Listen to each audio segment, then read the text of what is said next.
Assalamualaikum warahmatullahi wabarakatuh.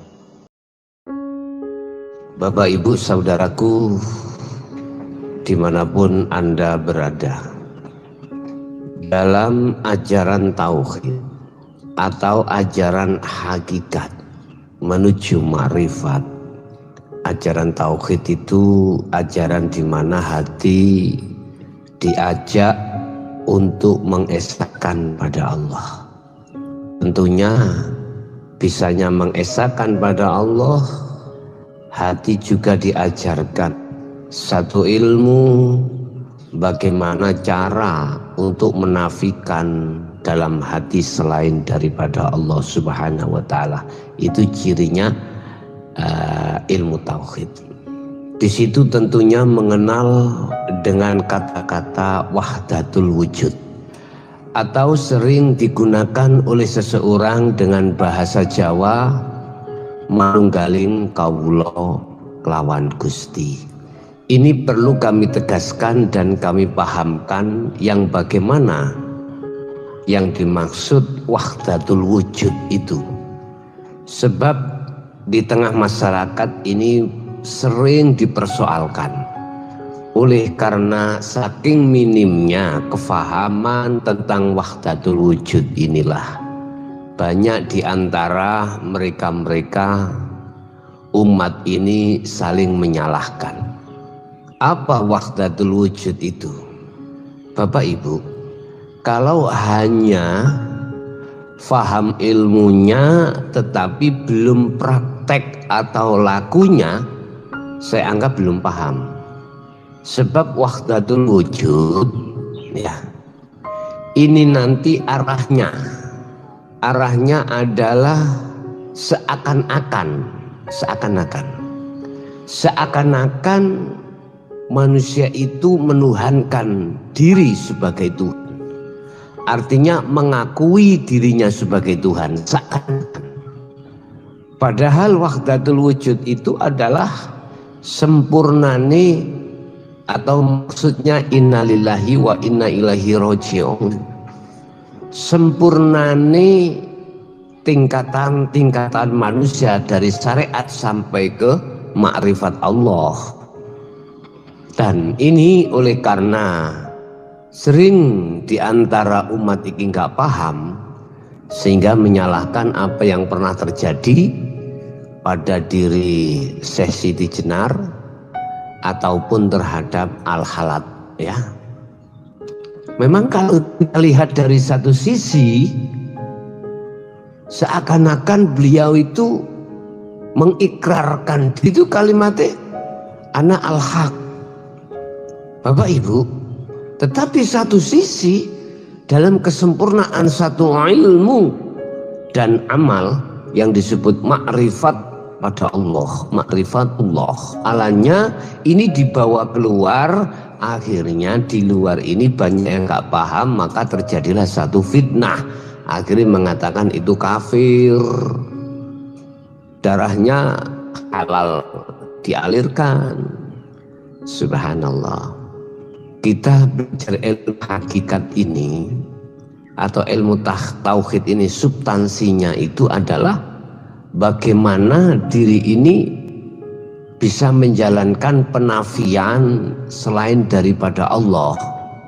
Satu sisi yang lain, bagaimana diri ini lebur, di samping lebur juga penetapan atas diri Allah. Jadi substansinya kita belajar hakikat kan ujung ma'rifat Allah, Pak. Di situ. Bapak Ibu hadirin rahimakumullah. Jadi wahdatul wujud itu adalah ketika saat diri seorang hamba diletakkan Allah di maqam musyahadah, dan di situ sudah tidak berlaku selain daripada Allah, termasuk dirinya dalam hati.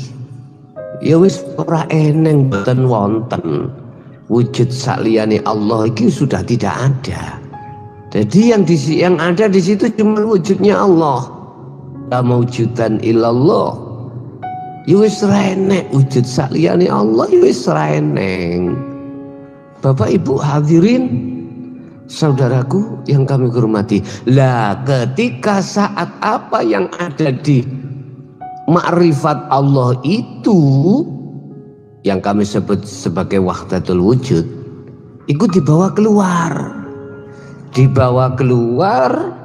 diomongkan terhadap golongan-golongan golongan umum. Akhirnya apa yang terjadi? Subhanallah.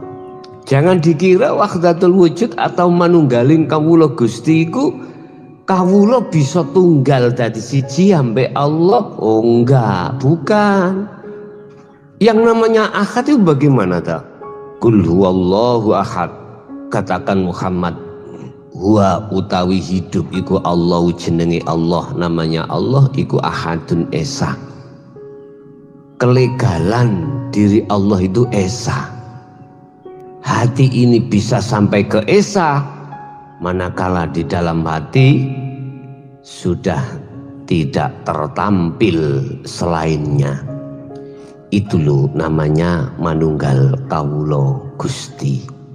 Kawulonya sudah fana, sudah dinafikan, sudah tidak ada. Logikanya gini Pak, logika. Ini taruh saja namanya satu kacamata, atau lebih mudahlah, ketika saat kacamata itu dikatakan belum wujud atau belum nyata atas kewujudannya, itu di saat mata kita tertutup oleh sesuatu. Jelas toh?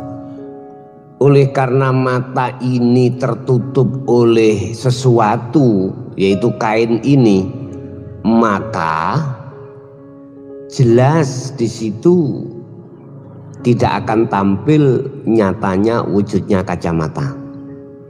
Lah, ini ketika saat dalam diri kita masih ada wujud selain daripada Allah, termasuk diri hamba, maka sampai kapanpun tidak akan bisa sampai ke ahad pada Allah. Jadi selain Allah itu saya ibaratkan kain ini, selain Allah yang menutupi hati. Kacamata saya ibaratkan wujudi Allah. Ya, ketika saat tutupnya mata yang kami sebut sebagai kain ini tersikap, maka nyata ndak wujud di kacamata. Begitu juga dengan Allah. Manakala selain daripada Allah termasuk diri hamba ini iku fana atau sudah nafi, sudah tiada, maka nyatalah Allah. Dan disitulah dijawab di dalam surat At-Toha ayat 14, innani anallah la ilaha illa ana. Loh, munculnya hal itulah yang disebut sebagai ma'rifatullah, atau sering kita dengar manunggaling kawula Gusti. Ya ini bukan perkara dua jadi satu, manunggal bukan. Wahdatul wujud itu ya gitu. Keesaan dalam wujud itu akan nyata. Keesaan dalam wujudnya Allah itu akan nyata di dalam diri hamba, hati hamba. Manakala selain daripada wujud majazi niki dunya saisine makhluk itu kalau sudah tiada baru akan nyata Allahnya. Ini ya, saya menjawab dari beberapa jamaah yang bertanya di WA terkait wahdatul wujud ya. Jadi wahdatul wujud itu sendiri bukan satu dengan yang lain itu jadi satu, roh dengan Allah jadi satu, bukan. Manunggaling kawula yang disebut roh iku terhadap Gusti Allah itu bukan. Maksudnya manunggaling kawula kelawan Gusti, kawulane perkara selain Allah dalam hati itu sudah tidak tampil wujudnya. Bisanya tidak tampil wujudnya, maka itu harus dinafikan. Caranya untuk menafikan adalah kunci. Titik nomor 3 titik.